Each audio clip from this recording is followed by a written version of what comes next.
Hello viewer, hujambo. Welcome to this GTN Nursing Services where I, Grace the nurse, talks about mother and child health care. We are on a learning series whereby we are talking about children who are in their adolescent stage. We already covered some other topics, and today we are continuing with our fourth topic on human rights.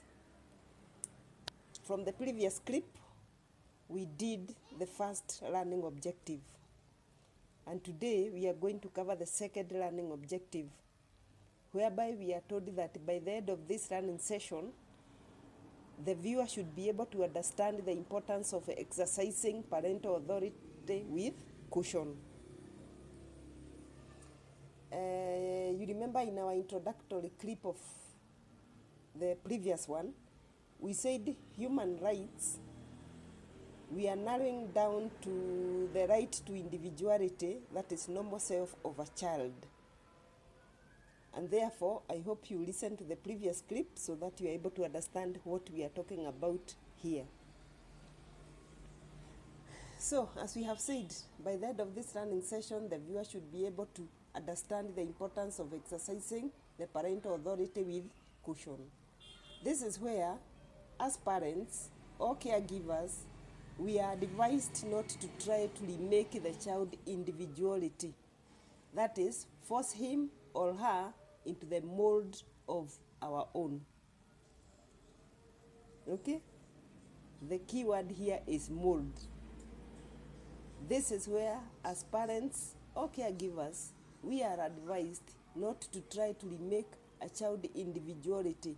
That is, force him or her into the mold of our own. You remember the other clip we talked about the way the child is born with some ingrained traits which are difficult to change, but they can only be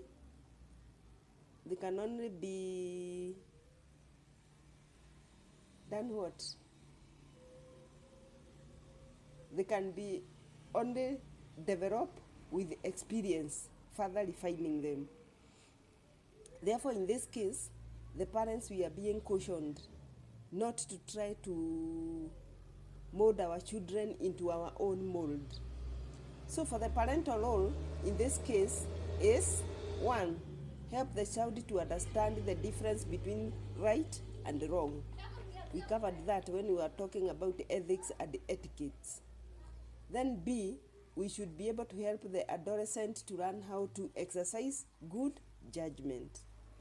And then number C, we should help the adolescent to capitalize on good traits which he or she already possesses, and thus build for successful future. Okay?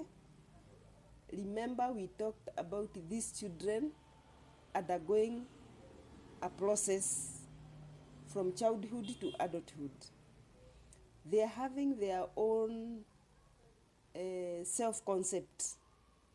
And now here, we are being told about normal self.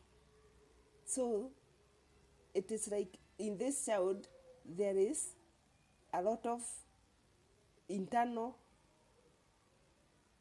chemical reactions which are taking place. They are learning about themselves, the self-concept.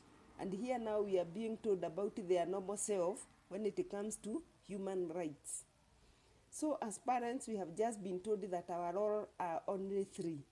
And the number 1 is to help the child to understand the difference between right and wrong, help the adolescent to learn how to exercise good judgment, and help the adolescent to capitalize on good traits which he or she already possesses, and thus build for successful future.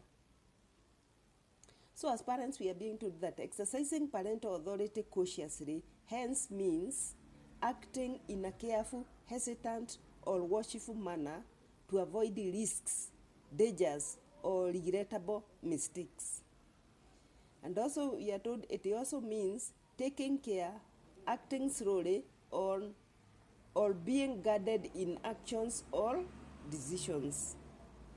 And then we are told that adolescent stage requires a hospitable or a conducive environment for ease in transitioning. Yes, adolescent stage requires a hospitable or a conducive environment for ease in transitioning. Remember when this child was in the childhood stage, there is what they call child rights. This child is transitioning from child to go to adulthood, whereby also the child will be expected to have full adult rights, which are said to be grouped into three categories. Yes, there is the three categories of human rights include the social rights, the political rights, and the economic rights. So our role here is just try to give the child a conducive environment so that when the child is transitioning, the child can have a peaceful environment. I hope it is clear. Thank you. Bye. Share, thumb up, like, and comment for this class. Bye.